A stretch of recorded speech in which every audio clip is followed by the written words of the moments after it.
Hello everyone, আশা করছি তোমরা সবাই খুব ভালো আছো আর আমরাও কিন্তু সবাই ভালো আছি।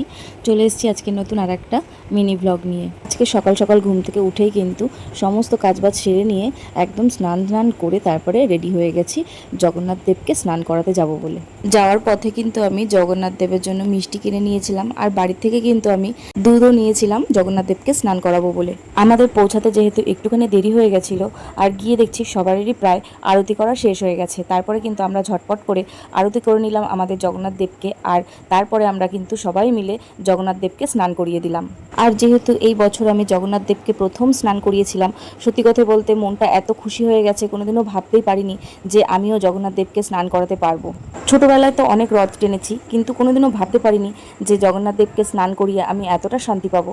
আর দেখো এখানে কত রকমের ভোগ দেওয়া হয়েছে আমাদের জগন্নাথ দেবকে। আর আমাদের জগন্নাথ দেব যখন স্নান করে উঠে নতুন জামা কাপড় পরে সেজে উঠেছিল, এত ভালো লাগছিল, তোমরা সেটা নিজের চোখেই দেখে নাও। তারপর পুজো শেষ হওয়ার পর আমরা কিন্তু সবাই মিলে এখানে ভোগ খেতে বসে পড়েছি, আর ভোগটা কিন্তু দারুণ খেতে হয়েছিল। তাহলে আমরা ভোগ খেতে থাকি আর তোমরাও বলো জয় জগন্নাথ।